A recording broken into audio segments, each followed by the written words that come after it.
الدین الخالص۔ آپ لوگوں کو اس بات پر انتہائی خوشی ہونی چاہیے کہ آپ لوگ بہت ہی خوش نصیب ہیں۔ اتنی بڑی بستی ہے بجڑیہا کی، قرب و جوار میں بھی لوگ ہیں، اور یہ پوری بستی تقریباً مسلمانوں کی بستی ہے، اور ہماری جماعت کے عظیم ترجمان، ہندوستان کے مشہور خطیب ہمارے عزیز ڈاکٹر مولانا عبدالغفار صاحب سلفی حفظہ اللہ تشریف فرما ہیں، جن کو سننے کے لیے ہندوستان بھر انتظار کرتا ہے،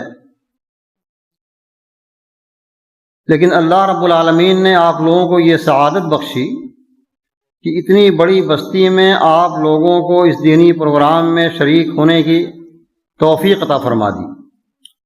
اللہ نے آپ لوگوں کو منتخب کر لیا، چن لیا۔ اس حیثیت سے آپ لوگ انتہائی خوش نصیب ہیں۔ اللہ رب العالمین آپ لوگوں کی حاضری کو قبول فرمائے، اور جن لوگوں نے اس پروگرام کو دین کی نشر و اشاعت کی غرض سے منعقد کیا ہے، اللہ رب العالمین ان کی نیتوں میں بھی اخلاص پیدا کرے، اور ہم لوگوں کو کہنے سے زیادہ اور سننے سے زیادہ عمل کی توفیق عطا فرمائے۔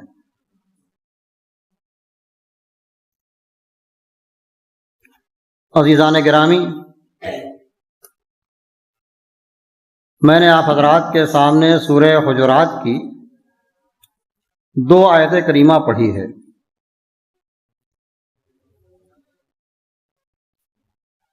ان دونوں آیتوں کے اندر اللہ رب العالمین حکم الحاکمین نے معاشرے اور سماج کی بعض بیماریوں کی طرف اشارہ کیا ہے۔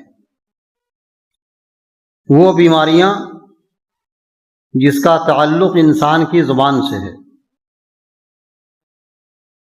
اس لیے کہ یہ زبان جو ہے نا بڑی خطرناک چیز ہے اور بڑی اچھی چیز ہے۔ اسی لیے اللہ تبارک و تعالی نے اس عظیم چیز پر بڑی بندشیں رکھی ہیں۔ آپ دیکھتے ہیں یہ جو موبائل آپ لوگوں کے ہاتھ میں ہے، جب خریدتے ہیں اس کو تو اس کے ساتھ ساتھ ایک چھوٹی سی کتاب ملتی ہے کہ اس موبائل کو کیسے استعمال کیا جائے، اس کے طریقہ کار کیا ہوں، اور اس کے غلط استعمال سے موبائل جلد خراب ہو جائے گا۔ یہ تمام چیزیں، کوئی بھی مشین جب بنتی ہے نا تو اسی طریقے سے اس کے ساتھ ساتھ کٹلیج ملتا ہے تاکہ آپ اس کا استعمال کیسے کریں گے۔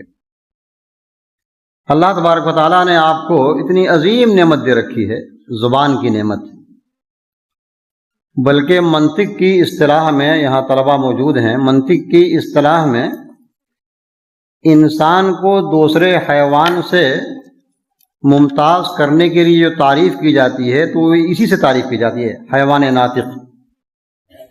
انسان بولتا ہے، جانور بول نہیں پاتے کہ ان کی باتوں کو دوسرے لوگ سمجھ سکیں، اس کے ذریعہ انسان ممتاز ہوتا ہے۔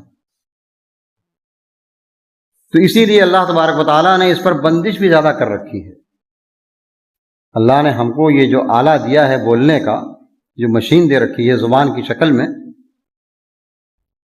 تو ایسا نہیں کہ ہم اس کا استعمال جیسے چاہے ویسے کریں، بولتے ہی رہیں چاہے کچھ بھی بول دیں، ایسا نہیں۔ میں نے آپ حضرات کے سامنے ایک حدیث پڑھی ہے بخاری و مسلم کی، جس کے راوی حضرت ابو ہریرہ رضی اللہ تعالیٰ عنہ بیان فرماتے ہیں کہ قال رسول اللہ صلی اللہ علیہ وسلم من کان یؤمن باللہ والیوم الآخر فلیقل خیرا او لیصمت۔ جس کا ایمان اللہ پر اور آخرت کے حساب اور کتاب پر ہے، اللہ کا شکر ہے کہ آپ سب کا ایمان ہے، اللہ پر ہم ایمان رکھتے ہیں، آپ بھی ایمان رکھتے ہیں، ہمیں اس بات کا بھی یقین ہے کہ ہمیں اپنے کیے کا حساب دینا ہوگا، جس کو یوم آخرت کہا جاتا ہے، آخرت کا دن۔ تو اگر واقعی ہمارا یہ ایمان ہے اور اپنے ایمان میں ہم پختہ ہیں، تو ہمیں یہ تعلیم دی گئی کہ فَلْيَقُلْ خَيْرًا أَوْ لْيَصْمُتْ۔ تو مومن انسان اپنی زبان سے جو بات کرے تو اچھی بات کرے، اگر وہ اچھی بات نہیں کر سکتا تو پھر بولے ہی نہیں، پھر وہ خاموش رہے۔ فَلْيَقُلْ خَيْرًا أَوْ لْيَصْمُتْ۔ بلکہ ایک حدیث کے اندر آتا ہے کہ من صمت نجا، خاموش رہ جانا اسی میں بھلائی ہے، اسی میں نجات ہے۔ جب آدمی بولتا ہے بلا سوچے سمجھے، کیا بول دے گا، اٹانگ پٹانگ باتیں، بے سر پیر کی باتیں، وہ سوچتا ہے کہ ہمیں بولنا ہی چاہیے ہر مجلس میں، ہر ایک کے سامنے، تو یہ اس کے لیے بربادی کا ذریعہ بنتا ہے۔ فَلْيَقُلْ خَيْرًا أَوْ لْيَصْمُتْ۔ اس کو چاہیے کہ وہ خاموش رہے، یا جب بولے تو اچھی بات بولے۔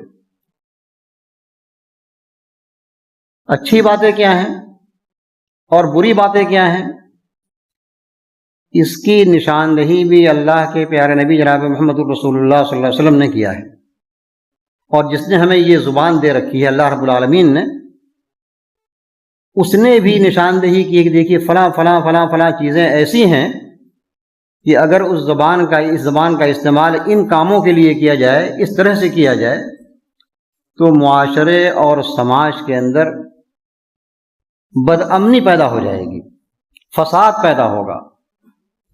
آپ دیکھتے ہیں نا، ایک ہی بیان سے، ایک ہی ڈیبیٹ سے، ایک ہی لیکچر سے اور ایک ہی بھاشن سے طرح طرح کا فتنہ کھڑا ہو جاتا ہے۔ اور یہ ہمارے علماء کرام ہیں، مولانا غفار صاحب وغیرہ جیسے لوگ، ان کی باتوں سے کتنے لوگ ہدایت یاب ہو جاتے ہیں۔ تو یہ زبان کا کرشمہ ہے۔ میرے بھائیوں، میرے بزرگوں، میری مائیں اور بہنیں، آئیے میں ان آیتوں کی طرف آپ کو لے چلوں جو میں نے خطبہ مسنونہ کے بعد آپ کے سامنے پڑھی ہے، سورہ حجرات کی آیت نمبر 11 اور 12۔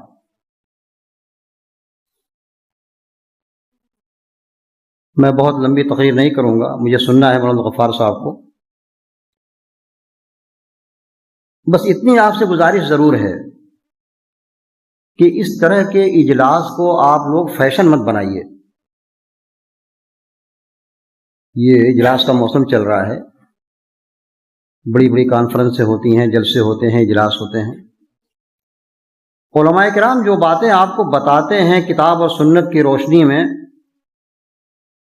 یہ بڑی عرق ریزی، بڑی محنت سے پڑھ کر کے، مطالعہ کر کے، تیاری کر کے آپ کے سامنے آتے ہیں اپنے فریضے کو ادا کرنے کے لیے، ذمہ داری کو ادا کرنے کے لیے۔ اس لیے آتے ہیں کہ اگر ان کے ذریعہ ایک آدمی کی بھی ہدایت ہو جائے، ایک آدمی راہیاب ہو جائے، تو ان کے لیے بہت بڑی نعمت ہے، دنیا و ما فیہا، حدیثوں کے اندر آتا ہے۔ اس لیے میری آپ لوگوں سے گزارش یہ ہے، آپ یہ مت دیکھیے کہ آپ کی تعداد کتنی ہے، کتنا مجمع ہے۔ اگر یہ مجمع ان باتوں کو جو علماء کرام آپ کو قرآن مجید اور صحیح حدیث کی روشنی میں بتاتے ہیں، اس کو اگر آپ نے سن لیا اور سننے کے بعد اپنی عملی زندگی میں داخل کر لیا تو یہ بہت بڑی کامیابی۔ اس لیے میں آپ سے گزارش یہ کروں گا کہ یہ دو آیتیں میں نے پڑھی ہیں، اس میں جن بیماریوں کی طرف رب العالمین نے نشاندہی کی ہے، زبان کی بیماری، اگر ہم لوگ خدا نخواستہ اس طرح کی بیماری میں ملوث ہیں تو اپنے آپ کو اس سے صحت مندی کی طرف لے جائیں، ہم تندرست ہو جائیں، بیماری سے نجات پا جائیں۔ کیا بیماری ہے؟ اللہ نے کیا فرمایا؟ آپ جیسے لوگوں سے، اللہ کا شکر ہے آپ اہل ایمان ہیں نا، اللہ تبارک و تعالی ہم اور آپ جیسے ایمان والے بندوں سے مخاطب ہو کے فرماتے ہیں یا ایھا الذین آمنوا لا یسخر قوم من قوم عسى ان یکونوا خیرا منہم ولا نساء من نساء عسى ان یکن خیرا منہن۔ اے ایمان والے جو اپنے آپ کو مومن کہتے ہو، ایمان والے کہتے ہو، تم میں سے کوئی قوم کسی قوم کا مذاق نہ اڑائے، کوئی جماعت، کوئی گروہ، کوئی ٹیم۔ لا یسخر قوم من قوم، تمسخرہ نہ کرے کسی کا، کسی کے کپڑے کو دیکھ کر کے، شکل و صورت کو دیکھ کر کے، رنگ کو دیکھ کر کے، قد کو دیکھ کر کے، اس کے مکان کو دیکھ کر کے، اس کی بود و باش کو دیکھ کر کے، اس کی طرز زندگی کو دیکھ کر کے مذاق نہ اڑائے۔ اس کو تو کھانا نہیں آتا، اس کو تو چلنا نہیں آتا، اس کو تو پہننا نہیں آتا۔ ہم اپنے آپ کو سوچیں، غور کریں، کہیں ایسا تو نہیں کہ ہم لوگ بھی اس طرح کی بیماریوں میں مبتلا ہیں؟ اللہ نے فرمایا لا یسخر قوم من قوم عسى ان یکونوا خیرا منہم، تم میں سے کوئی جماعت، کوئی قوم، کوئی گروہ، کوئی ٹیم کسی دوسری ٹیم کا مذاق نہ اڑائے، دوسرے خاندان کا مذاق نہ اڑائے۔ عسى ان یکونوا خیرا منہم، کون بہتر ہے اللہ کے نزدیک وہ اللہ جانتا ہے۔ ہو سکتا ہے کہ آپ اس کا مذاق اڑا رہے ہیں، اس کا کپڑا دیکھ کر کے، اس کی بود و باش کو دیکھ کر کے، رہن سہن دیکھ کر کے، اس کی رنگت دیکھ کر کے، اس کا قد دیکھ کر کے۔ عسى ان یکونوا خیرا منہم، ہو سکتا ہے کہ اللہ تعالیٰ کے نزدیک اس کا مقام آپ سے زیادہ ہو۔ اللہ تعالیٰ کسی کی شکل و صورت اور کپڑے کو نہیں دیکھتا، وہ تو دل کو دیکھتا ہے، دل کا معاملہ کیا ہے آپ کا۔ ان اکرمکم عند اللہ اتقاکم، اللہ تعالیٰ کے نزدیک تو زیادہ باعزت وہ ہوتا ہے نا جو زیادہ متقی اور پرہیزگار، جو اللہ سے جتنا قریب ہوتا ہے وہ اللہ کے نزدیک زیادہ باعزت ہوتا ہے۔ اللہ کا معیار الگ ہی ہے، یہ تو ہم لوگ کا بنایا ہوا معیار ہے نا، یہ کپڑا اور یہ فیشن اور یہ مکان اور یہ بلڈنگیں اور یہ ہم نے زندگی کا یہ معیار بنا رکھا ہے، اور عزت اور مرتبے کا یہ معیار بنا رکھا ہے، لیکن اللہ کا معیار بالکل الگ ہے۔ ان اکرمکم عند اللہ اتقاکم، تم میں جو زیادہ متقی ہے، اللہ سے ڈرنے والا ہے، اور کون زیادہ ڈرتا ہے اس کا تعلق دل سے ہے۔ تقویٰ ہونا وہ دکھاوے سے نہیں ہوتا ہے کہ ہم بڑے متقی ہیں، بڑے پرہیزگار ہیں، نہیں، وہ تو اللہ تعالیٰ جانتا ہے۔ تو مت مذاق اڑاؤ کسی کا تمسخرہ مت کرو۔ یہ بیماریاں ہیں، زبان کی بیماری، اس کی وجہ سے کیا ہے، معاشرہ ٹوٹتا ہے، سماج بکھر جاتا ہے۔ کوئی آپ کے ساتھ بیٹھتا ہے، اٹھتا ہے، آپ کے ساتھ نماز پڑھتا ہے، اگر آپ اس پر انگلی اٹھاتے ہیں، اس کا مذاق اڑاتے ہیں، بیچارہ مسجد سے دور بھاگ جائے گا، نہیں بیٹھے گا آپ کے ساتھ۔ لا یسخر قوم من قوم عسى ان یکونوا خیرا منہم ولا نساء من نساء عسى ان یکن خیرا منہن۔ میری مائیں اور بہنیں بھی موجود ہیں۔ اللہ تبارک و تعالیٰ قرآن مجید میں بہت کم مقامات پر ایسا کرتا ہے کہ عورتوں کے لیے الگ سے حکم بیان کرتا ہے، بلکہ جب یا ایھا الذین آمنوا کہتا ہے نا تو اس میں مسلمان مرد، مسلمان عورتیں، مومن مرد، مومن عورتیں، مومنین اور مومنات سب شامل ہو جاتے ہیں۔ لیکن جب کوئی ایسا نازک معاملہ آتا ہے کہ اس میں اس بیماری میں خواتین اور بہنیں اور مائیں زیادہ مبتلا ہوتی ہیں، تو اللہ تبارک و تعالیٰ خاص طریقے سے انہیں بھی مخاطب کرتا ہے۔ یہاں معاملہ ایسے ہی ہے۔ وَلَا نِسَاءٌ مِّن نِّسَاءٍ عَسَىٰ أَن يَكُنَّ خَيْرًا مِّنْهُنَّ، اللہ نے جو بات کہہ دی تھی، کوئی قوم، کوئی جماعت، اس میں عورتیں بھی شامل تھیں، لیکن چونکہ یہ بیماری ایک دوسرے کا مذاق اڑانا، ایک دوسرے پر ہنسنا، ایک دوسرے کا تمسخرہ کرنا، یہ بیماریاں، اس طرح کی بیماری ہماری خواتین کے اندر، ماؤں اور بہنوں کے اندر زیادہ پایا جاتا ہے۔ کہیں کسی مجلس میں گئیں، کسی کی تعزیت میں گئیں، کسی کی شادی میں گئیں، دیکھا اور پھر آ کر کے دوسرے کے اوپر تبصرہ کرنا، اس کو دیکھ کر کے ہنسنا، یہ اس طرح کی بیماری خواتین کے اندر زیادہ پائی جاتی ہے۔ اس لیے اللہ تبارک و تعالیٰ نے خاص طور سے کہا وَلَا نِسَاءٌ مِّن نِسَاءٍ، اور عورتیں بھی عورتوں کا مذاق نہ اڑائیں، تمسخرہ نہ کریں، ان کو حقیر نہ سمجھیں، ان کو ذلیل نہ سمجھیں۔ عَسَىٰ أَن يَكُنَّ خَيْرًا مِّنْهُنَّ، ہو سکتا ہے کہ جس پر تم ہنس رہی ہو، جس کا مذاق اڑا رہی ہو، جس کا ٹھٹھا کر رہی ہو، اللہ تعالیٰ کے نزدیک اس کا مقام تم سے زیادہ ہے۔ ایسا ہے، اللہ جانتا ہے۔ اس فیشن کے زمانے میں کوئی بیچاری خاتون سادے سادے لباس میں شریعت کا لحاظ کرتے ہوئے، حجاب کا لحاظ کرتے ہوئے، بناؤ سنگار نہ کر کے پروگرام میں شرکت کر رہی، دوسری خواتین، دوسری لڑکیاں اسے دیکھ کر مذاق اڑاتے ہیں، اس کو تو پہننے بھی نہیں آتا، اس کو پتہ ہی نہیں کہاں جا رہی ہے، شادی میں جا رہی ہے اور اس طریقے سے بالکل چلی آئی۔ ہو سکتا ہے کہ اس کا مقام اللہ کے نزدیک زیادہ ہو، مت ایسا کرو۔ وَلَا تَلْمِزُوا أَنفُسَكُمْ وَلَا تَنَابَزُوا بِالْأَلْقَابِ، اور ایک دوسرے کی عیب جوئی مت کرو، الزام تراشی مت کرو، کسی کے پیچھے مت پڑو، کسی کی ٹوہ میں مت لگو۔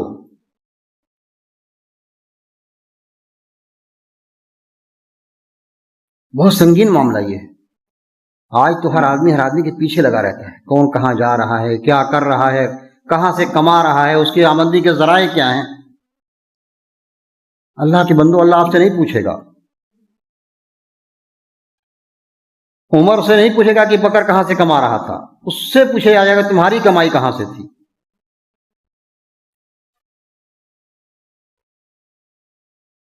ایک مومن کی عزت، اس کی آبرو، اس کی جان، اس کا مال، یہ تمام چیزیں اللہ رب العالمین کے نزدیک بہت محترم ہے۔ آپ نے وہ حدیث سنی ہوگی کہ حجۃ الوداع کے موقع پر اللہ کے پیارے نبی جناب محمد رسول اللہ صلی اللہ علیہ وسلم حج کے ایام میں ہیں، خطبہ دے رہے ہیں۔ اس موقع پر آپ نے صحابہ کرام سے پوچھا کہ تم لوگ جانتے ہو آج کون سا دن ہے، کون سا مہینہ ہے، کون سا یہ شہر ہے؟ صحابہ نے بتایا کہ ہاں اللہ کے نبی، ہم لوگ تو جانتے ہیں کہ یہ محترم مہینہ ہے، یہ مکہ مکرمہ ہے، دنیا کا سب سے مقدس ترین شہر، یہ حج کا مہینہ ہے، ذوالحجہ کا مہینہ ہے، محترم مہینہ ہے، آج حج کا دن ہے، بہت ہی محترم ہے۔ تو اللہ کے نبی نے کیا فرمایا تھا؟ ان دماءکم واموالکم واعراضکم حرام علیکم کحرمت یومکم ھذا فی شہرکم ھذا فی بلدکم ھذا۔ اللہ اکبر۔ جس طریقے سے آج کا دن بہت محترم ہے، یہ مقدس سرزمین بہت محترم ہے، یہ مہینہ انتہائی محترم ہے، اسی طریقے سے ایک مسلمان کی جان، اس کا مال، اس کی عزت و آبرو محترم ہے اللہ کے نزدیک۔ کسی کی عزت پر ڈاکہ مت ڈالو۔ بلکہ ایک حدیث کے اندر آتا ہے کہ پیارے نبی علیہ الصلوۃ والسلام ایک مرتبہ کعبے کا طواف کر رہے تھے۔ کعبے کا طواف کرتے کرتے آپ نے کہا کہ جس طریقے سے یہ کعبہ انتہائی مقدس، انتہائی مبارک، کہا اس سے زیادہ محترم ایک مسلمان کی عزت و آبرو، اس کا جان، اس کی جو ہے اس کی جان اور اس کا مال ہے، کعبے سے زیادہ۔ کبھی ہم نے سوچا کہ ہم بلا وجہ بیٹھ کر کسی کے اوپر جب تبصرہ شروع کر دیتے ہیں، اسی موقع پر آپ نے کہا کہ لا تقاطعوا ولا تدابروا ولا تحاسدوا، اے لوگو آپس میں قطع تعلق مت کرو، ولا تجسسوا، یہ بھی کہا ایک دوسرے کی جاسوسی مت کرو، تم اس کے مکلف نہیں ہو۔ اللہ رب العالمین نے آپ کو جاسوسی کا مکلف نہیں کیا ہے کہ آپ کا پڑوسی اس کے شب و روز کیسے گزر رہے ہیں، وہ کیا کر رہا ہے کیا نہیں کر رہا ہے۔ ہاں اگر آپ کوئی چیز دیکھتے ہیں اس کے اندر جو قابل مواخذہ ہے تو آپ کی ذمہ داری یہ ہے کہ آپ اس سے مل کر کے، تنہائی میں مل کر کے اس کو نصیحت کیجیے۔ آپ اس کی برائی دوسروں سے بیان کرنے سے اسے کوئی فائدہ نہیں ہوگا، بلکہ آپ خود اپنے آپ کو جو ہے پریشانیوں میں مبتلا کر رہے ہیں، جس کا تذکرہ آگے آیت میں آئے گا۔ تو کہا کہ ولا تجسسوا ولا تقاطعوا، قطع تعلق مت کرو، ولا تدابروا، ایک دوسرے کو دیکھ کر پیٹھ مت دکھاؤ، اس سے ملو، اسے سلام کرو۔ ولا تباغضوا، آپس میں ایک دوسرے سے غضبناک مت رہا کرو، اس کو دیکھ کر غصہ مت کیا کرو۔ کہتے ہیں نا اس کو دیکھتے ہمارا خون کھول جاتا ہے، نہیں، مسلمان کو دیکھ کر خون کھولے آپ کا؟ مسلمان کا معاملہ تو عجیب و غریب، مسلمان کو دیکھتا ہے اسے تقویت حاصل ہوتی ہے، اسے طاقت ملتی ہے۔ المؤمن للمؤمن کالبنیان یشد بعضہ بعضا، یہ آپ مسجد دیکھ رہے ہیں نا، اس میں جو اینٹا اور گارا لگا ہوا ہے، اس کو جوڑ جوڑ کر کے اس بلڈنگ کو تعمیر کیا گیا ہے، تو یہ معاملہ مسلمان کا ہے۔ یشد بعضہ بعضا، جیسے ایک بلڈنگ ہوتی ہے، ایک عمارت ہوتی ہے، اس کچھ اینٹیں کچھ گارے یہ مل کر کے یہ عمارت تعمیر ہوتی ہے، مضبوط عمارت بن جاتی ہے۔ اسی طریقے سے ایک مسلمان کو دیکھتا ہے، اس کو تقویت حاصل ہوتی ہے، خوشی حاصل ہوتی ہے کہ ہمارا مسلمان بھائی ہے، خون نہیں کھولتا۔ اس طرح کے جملے ہمارے زبان پر رائج ہیں، فلاں کو دیکھتے ہیں تو ہمارا خون کھول جاتا ہے۔ کچھ صبح صبح دیکھا منحوس چہرہ اس کا، ارے تم مسلمان کو منحوس کہتے ہو؟ یشد بعضہ بعضا۔ تو میں عرض کر رہا تھا ولا تنابزوا بالالقاب، کسی کو برے لقب سے مت پکارو، برا ٹائٹل مت دو کسی کو، یہ بھی ایک فیشن ہے صاحب۔ اس کا اچھا بھلا نام ہے، محمد ہے، عبداللہ ہے، عبدالرحیم ہے نا، اس کو کوئی ارے وہ نٹوا ہے، وہ فلنوا ہے۔ اسلام نے منع کیا ہے ان چیزوں سے۔ آپ کو مسلمان اپنے گفتار اپنے کردار سے پہچانا جاتا ہے، منع ہے اس طرح کی باتوں کو کرنے سے۔ ولا تنابزوا بالالقاب، کسی کو برے لقب سے مت پکارو آپ، جس بیچارے کو نہ اچھا نہ لگے، ارے وہ کلوا کہاں گیا، وہ فلنوا کہاں گیا۔ ولا تنابزوا بالالقاب بئس الاسم الفسوق بعد الایمان۔ میں اس بیچ میں ایک واقعہ بیان کر دوں آپ کے سامنے۔ اللہ کے پیارے نبی جناب محمد رسول اللہ صلی اللہ علیہ وسلم کی کئی ایک بیویاں تھیں، ان میں سے آپ کی ایک بیوی صفیہ بھی تھی۔ صفیہ تھوڑا پستہ قد تھی، چھوٹے قد کی تھی۔ سوتنوں کا معاملہ ہوتا ہے، اللہ کے پیارے نبی جناب محمد رسول اللہ صلی اللہ علیہ وسلم جب بیٹھتے تھے کبھی کبھی صفیہ کا تذکرہ کیا کرتے تھے، اماں عائشہ صدیقہ ام المومنین، تو بار بار صفیہ کا تذکرہ سنتے سنتے انہیں اچھا نہیں لگا۔ ایک دن کہہ بیٹھی یا رسول اللہ حسبک من صفیہ کذا و کذا، راوی کہتے ہیں تعنی قصیر انہا قصیرہ، آپ تو بس بیٹھتے ہیں تو وہی صفیہ کی بات شروع کر دیتے ہیں۔ سوگن تھی صفیہ، وہی صفیہ نا جو پستہ قد ہیں، وہ ناٹی سی ہیں، انہی کی بات کرتے رہتے ہیں آپ۔ کیا کہہ دیا تھا بھائی، یہ چیزیں تو رائج ہیں ہمارے سماج و معاشرے کے اندر۔ واقعی حقیقی بات تھی کہ صفیہ جو ہے چھوٹی قد کی تھی، پستہ قد تھی، ناٹی تھی۔ عائشہ نے وہی بات کہی، لیکن اگر یہ بات صفیہ کے سامنے کہی جاتی تو صفیہ کی بات ناگوار گزرتی۔ رسول اکرم جناب محمد رسول اللہ صلی اللہ علیہ وسلم جو انسانیت کو تعلیم دینے کے لیے آئے تھے، تربیت کرنے کے لیے آئے تھے، بگڑ گئے عائشہ کے اوپر، آپ کا چہرہ انور بدل گیا، جبکہ عائشہ کو بہت چاہتے تھے نبی صلی اللہ علیہ وسلم، محبوب ترین بیوی تھی ان کی۔ لیکن جب انہوں نے یہ بات کہی تو کہا کہ یہ عائشہ انک قلت کلمۃ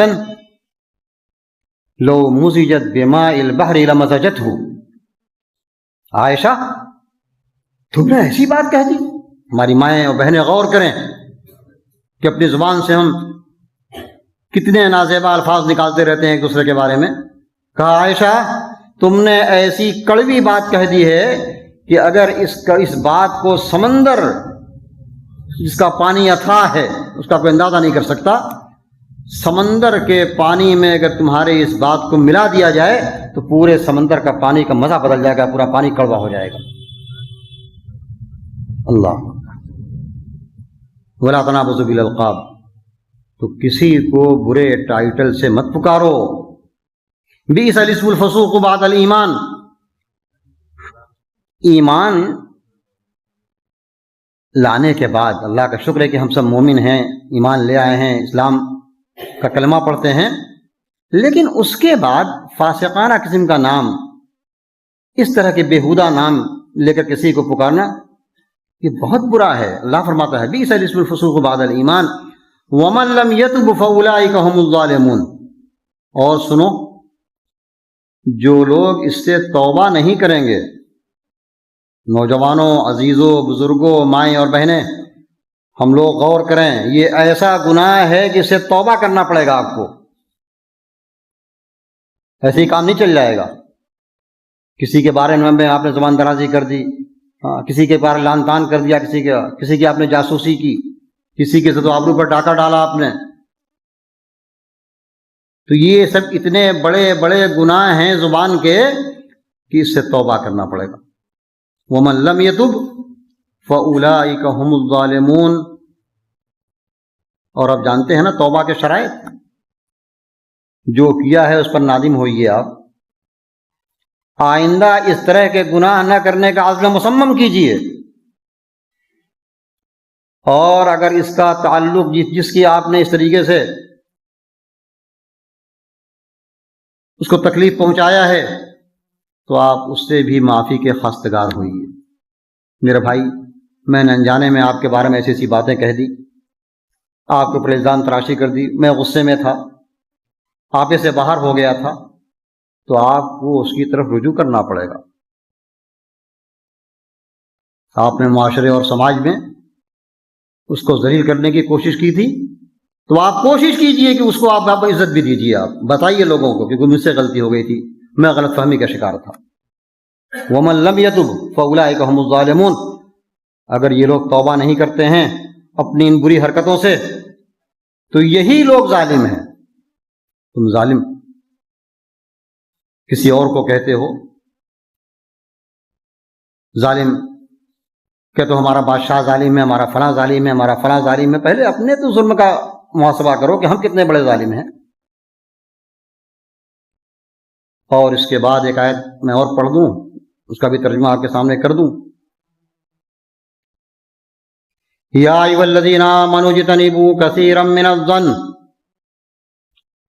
ان بعض الظن اثم ولا تجسسوا ولا یغتب بعضکم بعضا ایحب احدکم ان یاکل لحم اخیہ میتا فکرہتموہ واتقوا اللہ ان اللہ تواب الرحیم. اور اے ایمان والو، یعنی ایمان والا مطلب کہنا ہے کہ یہ خطاب ہم لوگوں سے ہے، مخاطب ہم ہی لوگ ہیں، اس لیے کہ اللہ کے فضل سے ہم لوگ مومن ہیں، ایمان والے ہیں. پتہ چلا کہ ایمان والے کے ہاں بھی یہ سب بیماریاں ہو سکتی ہیں جس کو زبان کی بیماری کہی جاتی ہے. یا ایھا الذین آمنوا اجتنبوا کثیرا من الظن. اے ایمان والو، بہت زیادہ گمان کرنے سے بچا کرو.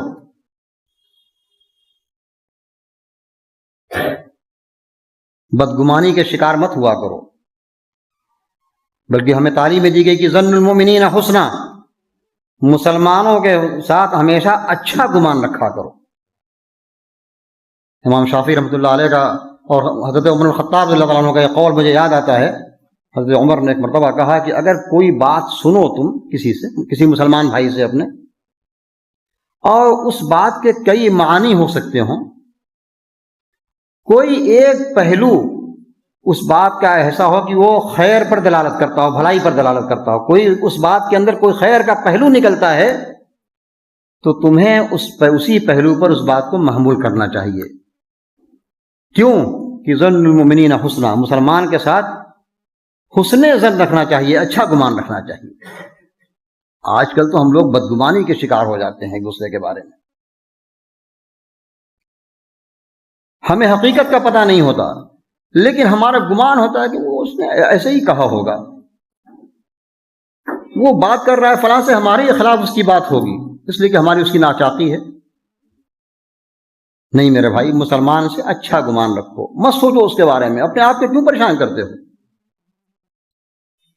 ان بعض الظن اثم، اس لیے کہ بعض بدگمانیاں جو ہے نا، یا بعض گمان جو بدگمانی پر مشتمل ہوتا ہے، یہ گناہ ہوتا ہے.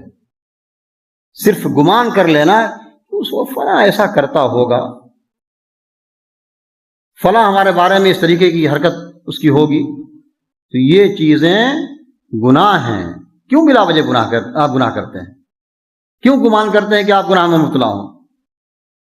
ولا تجسسوا، اور پھر یہاں اللہ نے کہا کہ دیکھو کسی کے ٹوہ میں مت لگو، کسی کے پیچھے مت لگو. ولا یغتب بعضکم بعضا، اور تم میں سے کوئی کسی کی غیبت نہ کرے. یہ بھی بیماری بڑی عام ہے، غیبت کی بیماری. اس میں عام اور خاص سبھی مبتلا ہیں. غیبت کیا ہے؟ صحابہ نے پوچھ لیا اللہ کے پیارے نبی جناب محمد رسول اللہ صلی اللہ علیہ وسلم سے کہ غیبت کیا ہے؟ وما الغیبۃ یا رسول اللہ، غیبت کس کو کہا جاتا ہے؟ تو آپ نے بڑی جامع تعریف کی. ذکرک اخاک بما یکرہ، اور بعض لوگوں نے کہا کہ بیان العیب عن ظہر الغیب. آپ نے فرمایا کہ اپنے بھائی کا تذکرہ اس طریقے سے کرو، اس کی غیبوبت میں وہ موجود نہیں ہے. یہاں بکر نہیں موجود ہے، لیکن بکر کے بارے میں ایسی ہم باتیں کریں کہ اگر اس کے سامنے یہ بات بیان کی جائے تو اس کو اچھا نہ لگے، برا لگے اس کو. صحابی نے کہا کہ نبی صلی اللہ علیہ وسلم اگر وہ واقعی سچ بات ہے، جو بات ہم بیان کر رہے ہیں اپنے بھائی کے بارے میں، وہ بات سچ ہے، تو کہا اسی کا نام تو غیبت ہے نا. فقد اغتبتہ، اگر وہ بات صحیح ہے اور تم صحیح بات کو جو ہے بیان کر رہے ہو، لیکن اس کے غیبوبت میں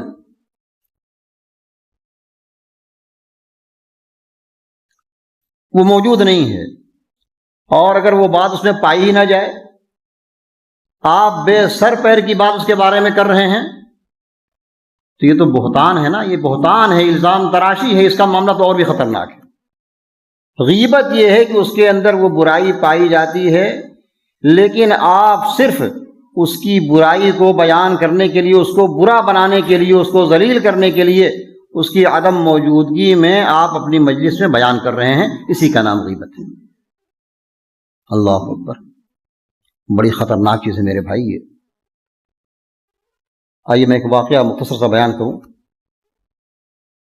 ہم لوگوں کی زبان پر اس طریقے کی باتیں ہوتی رہتی ہیں. جو ہم بیٹھتے ہیں اپنی نجی مجلسوں میں تو ضرور اس طرح کے تبصرے ہوتے ہیں، اور خاص طور سے ہماری خواتین کے اندر، ہماری ماؤں اور بہنوں کے اندر. وہ مجلس ہی کیا ہے جس میں کسی کی غیبت نہ ہو. یعنی آپ اس طرح کی مجلسوں کو تلاش کرنا پڑے گا آپ کو کہ وہ ایسی مجلس جس میں غیبت نہ ہو. یہ معاملہ ہے مسلم معاشرے اور سماج کا، ہم اہل حدیثوں کا.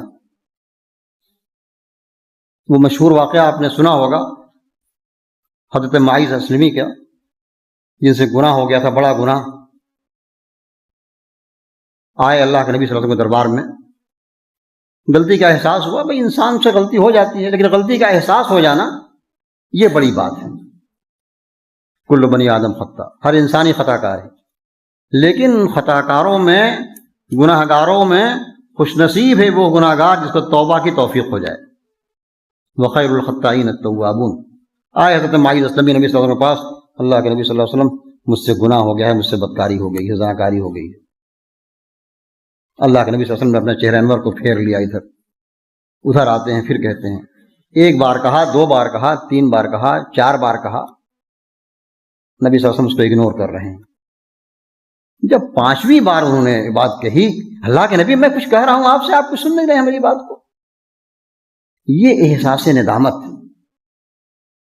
گناہ ہو جانے کے بعد یہ احساس پیدا ہو جانا، احساس زندہ ہو جانا، یہ بہت بڑی بات ہے۔ کسی شاعر نے کہا نا، پھر کوئی دیکھے میرے شان کریمی کے صدقے، پھر کوئی دیکھے میرے شان کریمی کے صدقے، گنہگار یہ کہہ دے گنہگار ہوں میں۔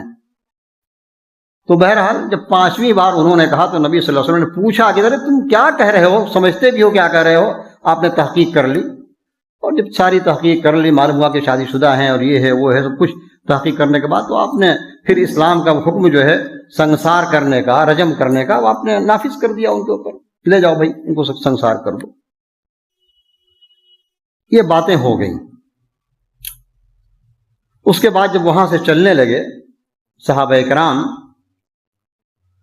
اور اللہ کے نبی جناب محمد رسول اللہ صلی اللہ علیہ وسلم وہاں سے چلے، تو 2 صحابہ آپس میں بات کرنے لگے۔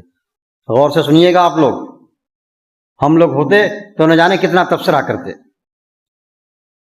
2 صحابہ آپس میں بات کرنے لگے، اس کو بھی کیا ہو گیا تھا، عجیب آدمی تھا یہ، ارے گناہ ہو گیا تھا، رب العالمین نے گناہ کو چھپا دیا تھا، کوئی جانتا نہیں تھا، کیا ضرورت تھی آ کر کے اللہ کے نبی صلی اللہ علیہ وسلم کے پاس اعتراف کرنے کی؟ ارے توبہ وہ کر لیتا اپنا۔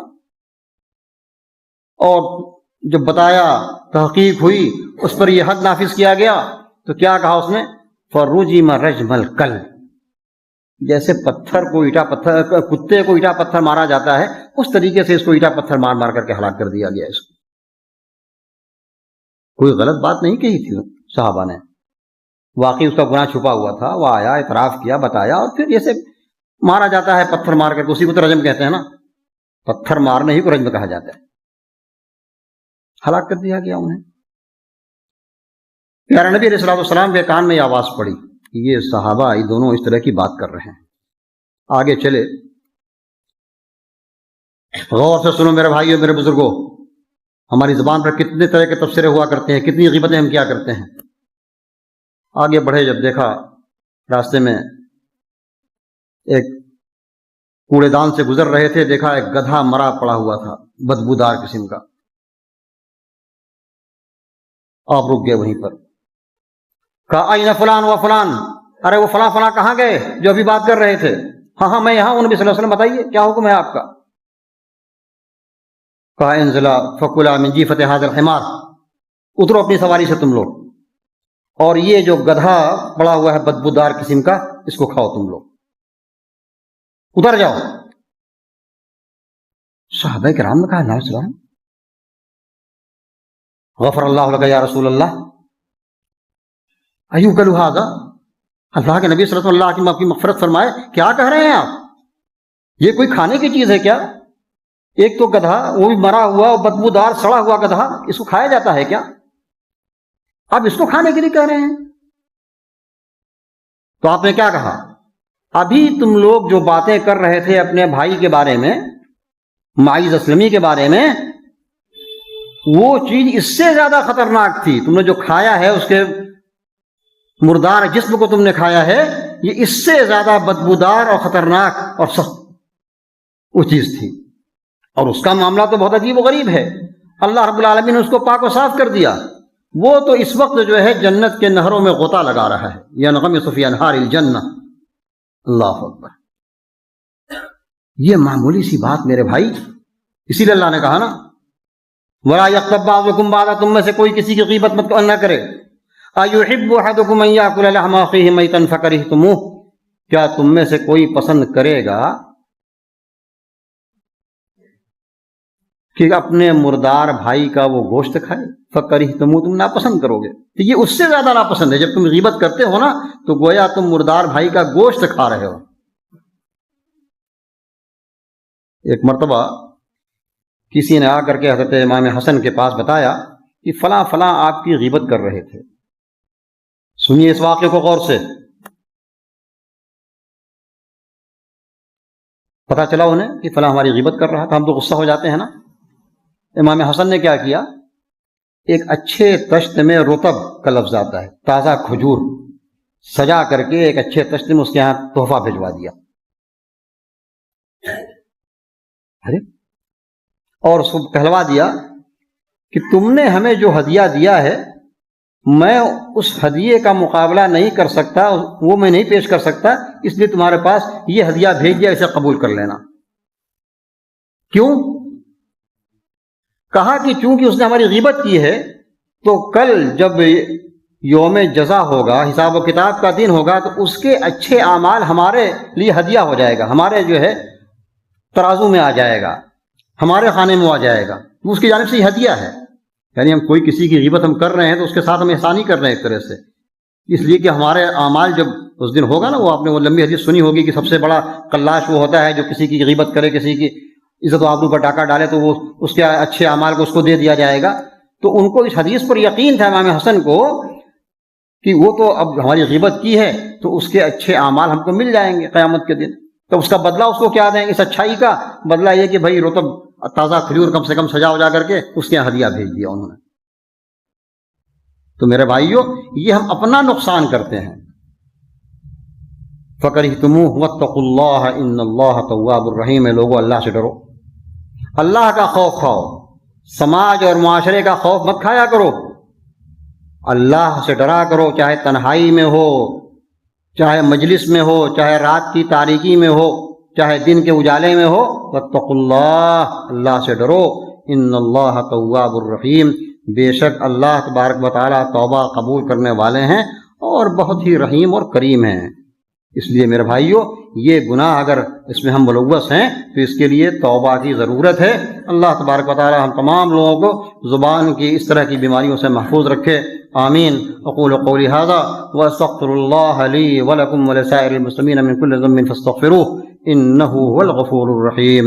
والسلام علیکم ورحمۃ اللہ وبرکاتہ۔